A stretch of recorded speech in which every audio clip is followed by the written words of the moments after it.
Oke, kita mulai materi dasar. Kita belajar guasa. Guasa itu bekerja di jalur meridian. Fungsi meridian sudah tahu semua, insya Allah. Fungsi meridian itu melancarkan energi, melancarkan darah, menjaga organ tubuh, menjaga dari patogen, serangan penyakit dan segala macamnya. Jadi ketika meridian energi Qi ini logonya, energi dan darah itu lancar, semuanya metabolisme bisa berjalan dengan baik, orang bisa menjadi sehat, bertenaga, berenergi, bisa melawan penyakit. Nah, itu kira-kira seperti itu. Jadi kita bicara Qi energi. Nah, Qi kalau tulisan kanji, tulisan Mandarinnya seperti ini sebenarnya ada dua tulisan yang disebut Qi. Ini disebut Qi itu udara atau gas. Maksudnya apa? Ya oksigen yang kita hirup tiap hari itu energi awalnya. Yang simbol ini, huruf ini itu bermakna biji-bijian atau kita sebut makanan pokok. Jadi energi itu bisa didapat dari olah nafas dan makanan. Tentunya makanan yang benar, makanan yang sehat. Nah, itu energi dasarnya seperti itu. Sehingga setelah diolah, menjadi darah, sehingga menjadi energi, dan itulah yang berputar-putar di tubuh kita, di jalur meridian. Nah, jadi berputar-putar di meridian. Kalau lancar, ya kita sehat, kita bisa beraktivitas, kita punya tenaga, bisa ngangkat batu, bisa ngangkat kayu, nah gitu kira-kira. Tapi kalau kekurangan energi kan nggak kuat, bahkan kadang nggak bisa jalan, hanya di tempat tidur, karena energinya drop, energinya berkurang. Nah gitu kira-kira. Nah kalau sehat, energinya kuat, cengcinya, kalau bahasanya energi vitalnya kuat, melawan penyakit bisa. Ada virus corona, satu kampung kena, satu keluarga ini ternyata tidak kena, karena memang energinya kuat, pada saat itu tentunya.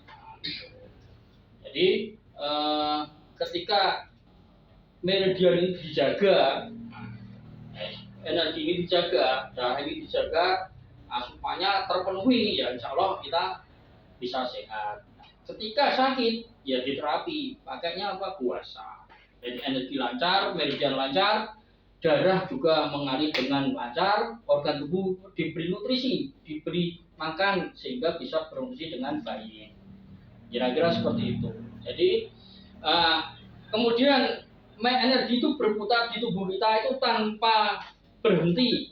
Selama nyawa kita masih ada, berarti kita diberi energi, masih diberi rezeki, masih diberi energi oleh Tuhan semesta alam. Itu awalnya kan dari udara, dari oksigen. Makanya meridian organ tubuh pertama itu adalah paru-paru, lung, paru-paru. Dari paru-paru itu kita mendapat energi. Jadi ada yang kita sebut senam tai chi atau senam olahraga energi. Pertama pasti dari paru-paru, ambil nafas dulu, konsentrasi ambil nafas. Termasuk tai chi itu pasti itu menggerakkan tangan. Tujuannya apa? Ini membuka paru-paru agar dapat oksigen, agar dapat udara yang banyak, sehingga bisa disalurkan ke kaki, ke tangan. Nah, itu dasarnya seperti itu. Jadi sebenarnya senam pun bisa mengobati sakit yang kita derita. Tapi kadang-kadang orang nggak mau, ya nggak tahu, sehingga ya udah pernah senam, ya udah pernah. Yang penting ke rumah sakit udah gratis, punya kartu BPJS, punya kartu KIS, kira-kira seperti itu. Nah, energi itu berputar di tubuh kita. Itu dari lung itu kan di sini nih, lung satu itu di sini. Jadi setelah kita menghirup udara, berjalan itu energinya, sampai ke meridian lung.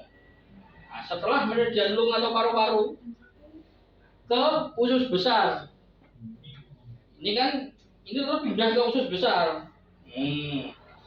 Terus berputar terus dari usus besar selesai ke lambung, stomach, lambung. Nah, dari lambung terus berjalan terus. Nah, kalau ada yang tidak lancar, biasanya, mohon maaf, itu apa namanya? Ada yang nyeri, ada yang nggak bisa gerak. Nah, dari lambung itu kan dari mata sampai ke kaki nggak bisa jalan. Bermasalah sama kakinya, bermasalah sama lambungnya.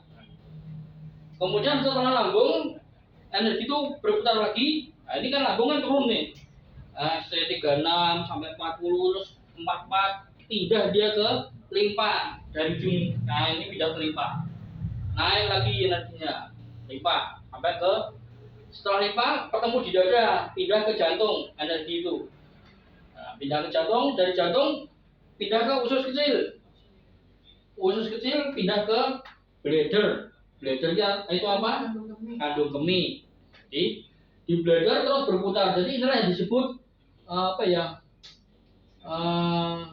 Perputaran tanpa henti atau tanpa jeda. Kalau bahasa Inggrisnya apa? Lupa saya. Dari bladder ke ginjal, terus itu terhubung apa namanya?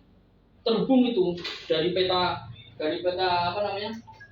Dari peta dari jaring-jaring meridian itu terhubung terus, tak ada yang putus. Kemudian dari ginjal pindah ke perikardium. Perikardium itu organ tubuh yang disebut selaput jantung. Jadi jantung itu sebenarnya ada yang melindungi yang namanya organ tubuh. Tapi kalau di medis tidak ada organ tubuh itu. Di medis tidak dikenal perikardium. Jadi seperti selaput yang membungkus jantung. Jadi kadang-kala ada orang sesak, ada orang berdebar-debar, belum tentu jantungnya sakit, mungkin perikardiumnya yang bermasalah. Dari perikardium pindah dari ini kan perikardium ya, ini pindah ke triple energizer. Triple energizer itu sancel. Sancel. Jadi sancel itu organ fiktif, organ tidak nyata yang diyakini melindungi semua organ. Jadi ada cell atas atau triple energizer atas itu yang melindungi jantung dan paru-paru. Kemudian ada cell tengah, sancel. Cell tengah itu yang melindungi limpa lambung, liver, kandung empedu. Kemudian ada cell bawah. Cell bawah itu yang melindungi ginjal, yang melindungi kandung kemih dan segala macamnya. Nah, gitu. Jadi kalau orang sakit, ini ada pepatah dalam TCM, kalau orang sakit kebanyakan triple energizer-nya juga sakit semua, bermasalah semua. Kemudian dari triple energizer ke kandung empedu atau gallbladder. Nah, jadi kandung empedu, setelah di kandung empedu pindah ke liver. Jadi dari liver yang ada liver 1, 2, 3, 4 naik, liver 10 lakukan darah pindah ke daerah paha dalam. Nah, jadi di sini biasanya yang diterapi untuk kasus gangguan kejantanan, karena di sini biasanya terjadi banyak sumbatan. Jadi seperti itu kira-kira penjelasan sederhananya. Nah, itu naik semua sampai ke liver terakhir, sampai ke dada. Jadi di situ kembali ke lung lagi. Nah, jadi di lung itu terus akhirnya setelah kita menghirup udara dilepas, dibuang racunnya, karbon dioksidanya, kemudian ambil napas lagi, dapat darah baru lagi, darah yang energinya berputar lagi ke usus besar dan berjalan terus tanpa henti sampai waktu ajal yang sudah ditentukan nantinya. Nah, dari situ, dari perputaran energi di meridian ini, nah itulah bisa didiagnosa, kita bisa mengetahui bahwa kita sedang sakit melalui pemeriksaan, macam pemeriksaan ketika ditekan sakit, nyeri, atau melalui wawancara. Wah, saya nggak bisa napas, tentu itu paru-parunya yang sakit kan nggak mungkin nggak bisa napas terus ginjalnya yang sakit kan nggak mungkin. Itu kira-kira. Jadi apa namanya, perputaran energi yang ada di tubuh kita itu begitu ceritanya. Dulu saya juga bingung kenapa. Nah, ada yang tanya kenapa yang ditulis pertama paru-paru, nah gitu. Jadi daripada nggak jelas semua, ternyata ceritanya seperti itu bahwa dimulai dari paru-paru dulu, nah, terus berputar terus ke seluruh organ tubuh, ke organ cangkung itu tadi. Nah, kira-kira begitu. Belum itu paru-paru ya? Lung ya paru-paru, kodenya LU. Jadi kalau orang udah sakit liver, berarti ini udah kena semua dong. Kalau saya orang sakitnya di liver ya. Iya. Berarti organ-organ cangnya berarti udah bermasalah semua itu. Karena dia posisinya di terakhir. Iya bisa seperti itu, tergantung ininya Bu, tergantung diagnosanya pada saat kita menegakkan diagnosa. Jadi makanya ada yang timbul komplikasi, sakit komplikasi itu ya bingung untuk komplikasi jantung, ya ginjal, ya. Nah, gitu. Nah, biasanya kalau sudah komplikasi, pengalaman klinis saya dan yang lain tentunya yang sudah guru-guru yang sudah banyak pengalaman itu biasanya perut dulu. Jadi kalau liver ya, livernya biasanya kekurangan darah. Karena apa? Suplai darah nggak ada, suplai darah kurang. Dari sumbernya darah dari mana? Dari limpa lambung. Makanan kita nggak benar, kita jarang makan, stres, nggak mau makan, gitu. Ya banyak lah seperti itu. Nah itu setelah ini diperbaiki, energinya naik, nah, itu bisa tergerjakan penyakit-penyakit yang lainnya atau penyakit-penyakit yang menyertainya. Itu kira-kira kalau komplikasi ya. Jadi yang awalnya dulu sih yang paling dirasakan dulu, yang penyakitnya dulu diperbaiki dulu. Ya, kalau sudah komplikasi biasanya tetap dari asupan sama liver juga. Liver ini kan mengontrol emosi. Jadi kalau emosinya tidak bisa dikontrol, tidak bisa dibebaskan, nah, tetap susah juga sembuhnya. Gitu.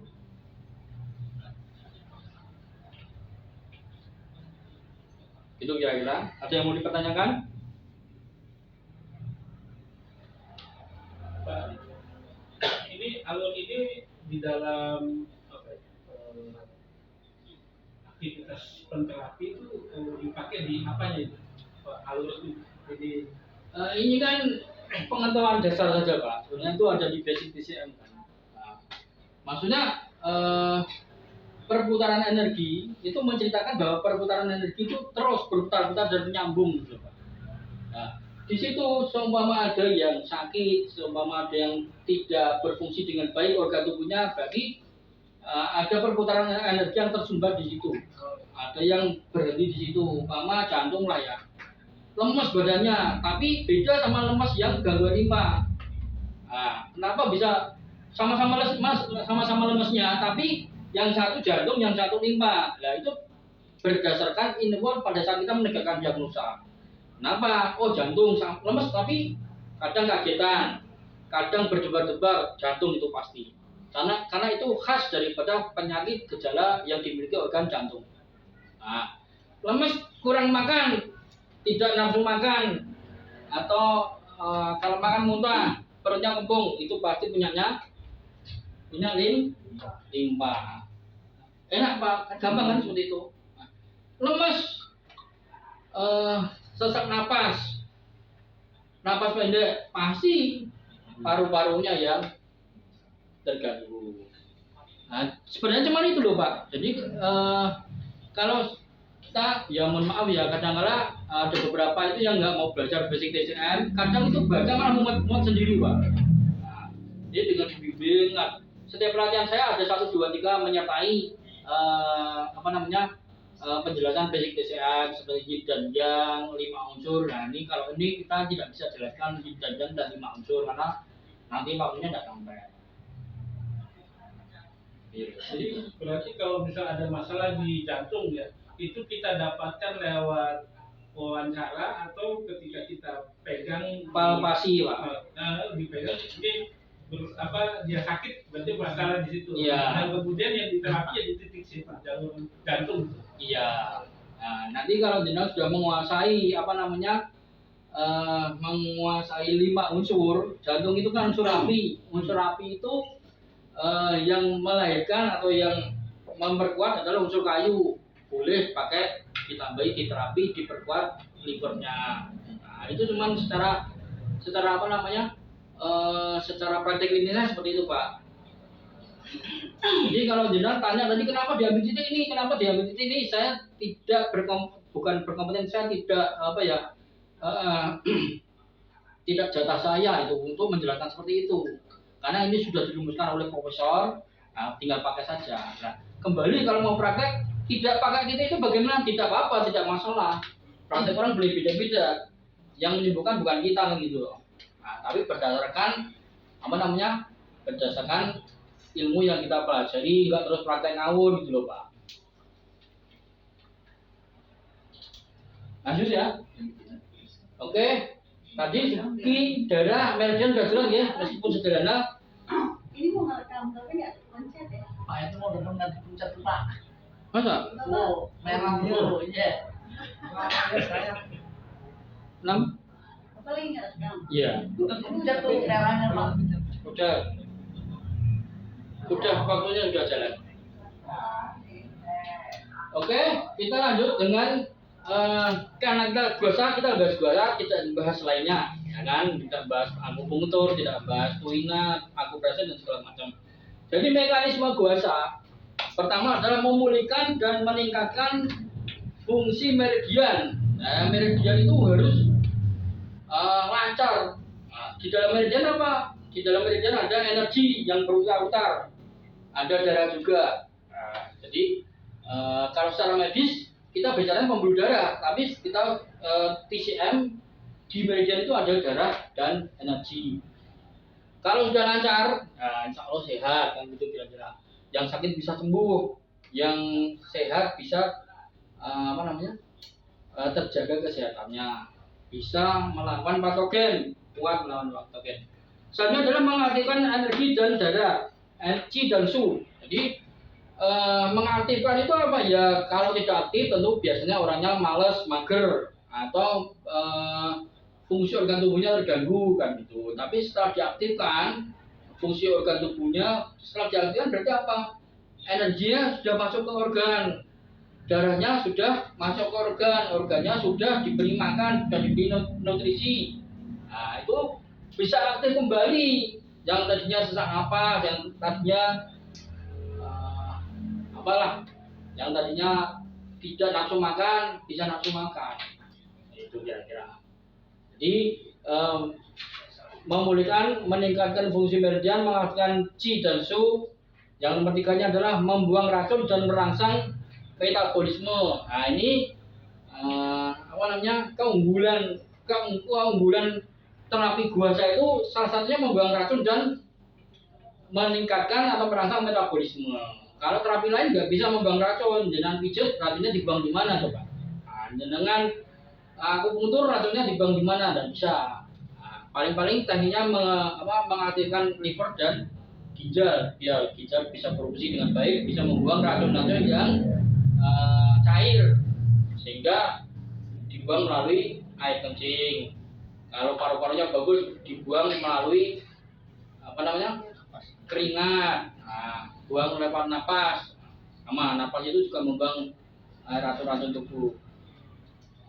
Kalau di guasa itu ada pendarahan tapi tidak mengeluarkan darah.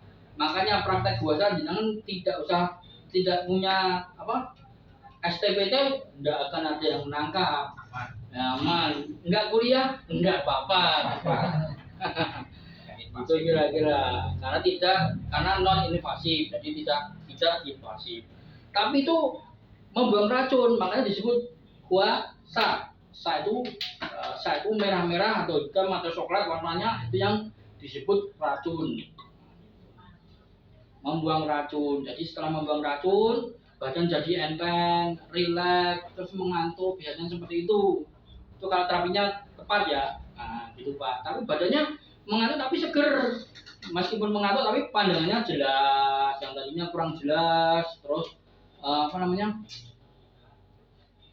tarik napasnya lebih panjang, bisa lebih panjang daripada sebelum diterapi tadi. Napasnya tidak pendek atau tidak optimal gitu kira-kira. Yang nomor 4 adalah memperkuat imunologi, memperkuat dalam bahasa TCM-nya Cheng Qi Cheng Qi itu kekebalan tubuh. Cheng Qi itu energi yang kumpulan energi dari apa? Dari udara. Di Chong Qi udara itu energi dada dan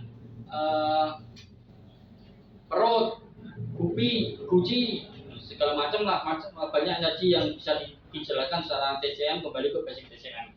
Nah itu jadi perpaduan daripada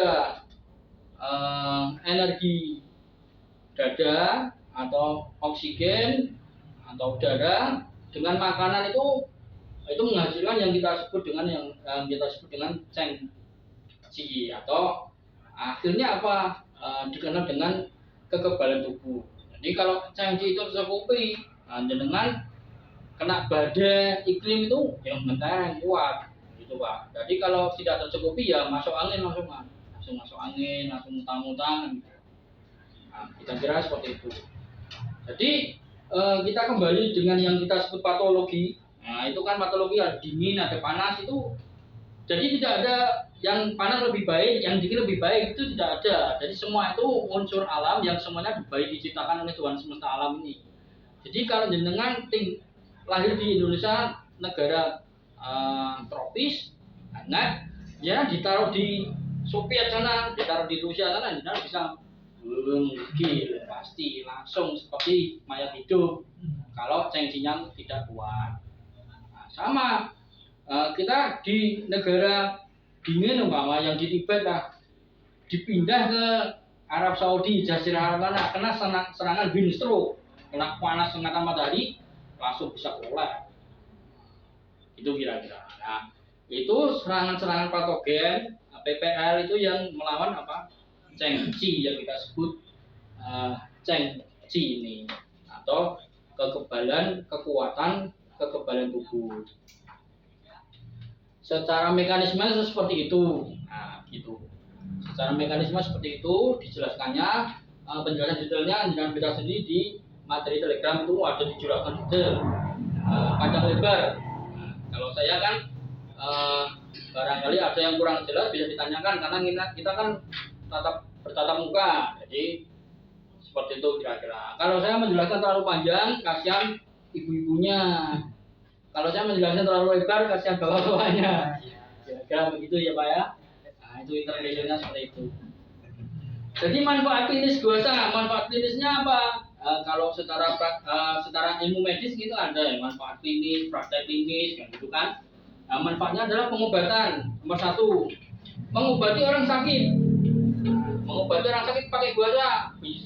Sudah 2000 tahun yang lalu, sudah ribuan tahun yang lalu itu dipraktekkan. Jadi nggak usah khawatir. Sudah berbasis IBM, Evidence Based Medicine, bukan temuan ponder-ponder abal-abal gitu. Jadi nggak usah pakai teknik macam-macam, namanya aneh-aneh. Guasa ya udah guasa, jangan diganti guasa apa, guasa Mister ini atau guasa apa, jadi malah membuyarkan ilmu guasa itu sendiri. Kemudian untuk perawatan kesehatan, itu bisa untuk mencegah penyakit. Kalau Bapak Ibu sering diguasa, ya kan, badannya seger, energinya meningkat, darahnya lancar, kan insya Allah sehat. Nah, gitu kira-kira. Jadi tidak sering menggunakan yang punya BPJS rugi karena sudah sehat. Jadi bisa mencegah penyakit, bisa menjaga penyakit tidak tambah parah. Nah, gitu kan. Diguasa. Kalau di dalam buku itu ada namanya kejengkelan penyakit, maksudnya kejengkelan penyakit di materi itu ada tulisan kejengkelan penyakit itu, yang maksudnya penyakit itu liar, penyakit tambah parah itu bisa diterapi puasa. Nah, jadi semakin lama semakin sehat, semakin sembuh, harapannya seperti itu. Kemudian nomor 3 adalah diagnostik. Jadi guasa itu bisa digunakan digunakan untuk mendiagnosa penyakit pasien melalui melalui jalur meridian atau melalui otot kulit, melalui holografik, ya kan? Itu bisa. Jadi kalau diguasa tentunya kalau keluarnya merah-merah dan normal itu biasa karena sesuatu pasti kita juga orang sehat pun pasti punya racun, pasti punya sesuatu yang darah mati itu kan bisa bisa menyebabkan keluar dari pembuluh darah. Cuman kan kadang ada yang sampai hitam-hitam, sampai ngobrol hitam itu yang racun yang memang dikhawatirkan mengganggu energi dan darah atau mengganggu organ bahkan. Jadi berarti wah yang di sini kalau di bungu nanti bisa dilihat, oh kalau yang di sini ini gosong-gosong daerah ginjal kan gitu kan. Pantesan ginjalnya tadi sebenarnya sudah cerita sih pada saat di diagnosa diwawancara sudah nggak kuat manggung, gurunya sudah nggak bisa manggung, atau pipisnya tidak bisa lancar. Nah itu kan sebenarnya, tapi itu terbukti pada saat di guasa atau di daerah punggung, jantung dan paru-paru karena punya riwayat jantung koroner lah, punya riwayat kolesterol tinggi lah, nah itu racunnya keluar semua, pernah sampai ngeblok hitam-hitam. Sama praktek pada saat kita melakukan terapi cupping, begitu di cupping itu ya ngeblok hitam-hitam semua. Nah, itu kira-kira bisa digunakan untuk guasa. Nah, adapun manfaat klinis guasa lainnya adalah bisa untuk kecantikan dan pelangsingan. Ada di materi teman tidak ditulis di sini. Jadi boleh biar ringan-ringan sama teman-teman sosialita ibu sama teman-teman arisan, teman-teman pengajian, tawarkan terapi kecantikan atau pelangsingan silakan. Nah, bagaimana caranya? Ya kita nantikan ya pada tuntutan bimbingan praktek klinisnya. Nah, insya Allah nanti kita kasih rumusan-rumusan untuk kecantikan itu bagaimana terapinya, titik-titik mana. Nah, gitu. Oke, sementara teori dasarnya sudah saya sampaikan. Bentar lagi kita menjelaskan sedikit yang ada di materi, barangkali ada yang masih ada yang kurang dijelaskan. Saya belum menjelaskan apa kontraindikasi, kan ada kontraindikasi itu ya. Nah, ada tekniknya itu. Nah, itu saya jelaskan tanpa direkam saja. Jadi biar yang ini ada satu orang yang tidak datang nih bisa melihat rekamannya saja. Ada yang mau ditanyakan Pak, Ibu semua? Barangkali sebelum ditutup dan dimatikan kameranya. Ya Pak. Teman kata-kata kan dia habis sakit kan, setelah diperiksa ke dokter dia lebih ke ini ke tipes itu bisa dibahas. Ya bisa. Ke tipes itu ya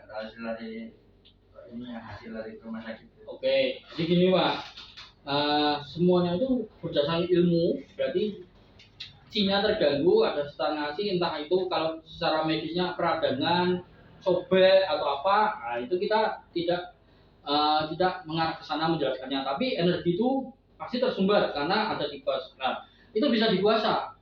Nah, cuman kalau lebih bagusnya lagi memang asupan herbal yang dimasukkan Pak, karena tipes itu kan sistemnya dalam kacamata TCM itu kan panas, perutnya panas.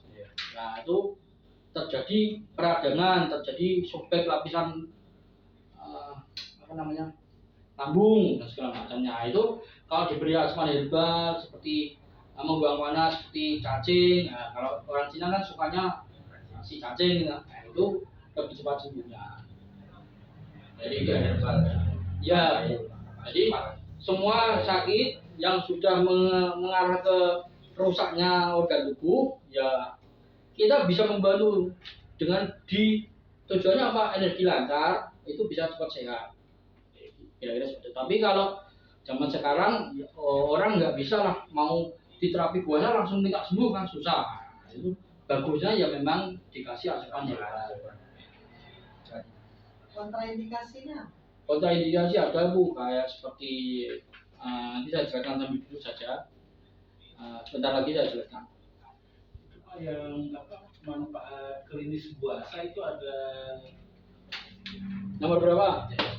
Pengobatan? yang kan kalau di umum kalau terlalu banyak guasa di kerok itu nanti korporia lebar, masuk angin jadi gampang sakit gitu. Nah, jadi nanti di materi Pak ada yang namanya yang perlu diperhatikan seperti tidak mengguasa pada ruangan yang ber-C. Nah, Nah, setelah diguasa minum air hangat. Nah, itu Pak, tujuannya seperti itu. Tidak boleh mandi setelah berapa jam. Dikhawatirkan memang karena pori-pori terbuka, terus mandi, malah masuk patogen dingin. Akhirnya habis diguasa berapa jam pulang malah menggigil malahan. Jadi kekebalan tubuhnya diserang. Diserang apa? Diserang patogen dingin. Itu Pak ya. Tapi secara psikis benar ya kalau setelah diguasa itu pori-pori jadi membesar. Betul Pak? Gitu ya. Ya. Sama tadi yang mekanisme guasa kan membuang racun. Ya. Kalau dari terapi lain kan membuang racun, misalkan dijamah berarti kan dikeluarkan darahnya. Iya. Nah, kalau ini berarti dengan kita puasa energi meningkat, gitu kan? Mekanisme sistem Metabolisme tubuh jadi tambah baik. Jadinya racun malah jadi keluar, maksudnya bebannya sudah keluar Pak.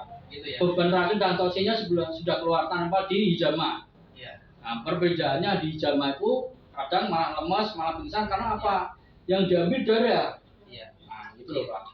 Nah, kalau sindromnya, kita bicara sindrom ya. Kalau sindromnya bergejolak itu di hijama tepat sekali. Tapi kalau mana ada sekarang orang sindromnya bergejolak, kecuali mohon maaf ya, seorang istri ditinggal nikah lagi suaminya itu bergejolak. Nah, atau suaminya diputus laki-laki nih masa sini diputuskan pacarnya, nah itu bisa emosinya bergejolak. Mungkin itu, tapi kan untuk kondisi yang lain ya Pak, sakit itu melemahkan energi kita, menguras darah bahkan. Rata-rata tidak cocok di Pak. Secara teorinya seperti itu. Saya bukan terus merendahkan sunnah Rasul, bukan loh ya. Yang pasnya seperti itu. Kenapa di Jazirah Arab cocok?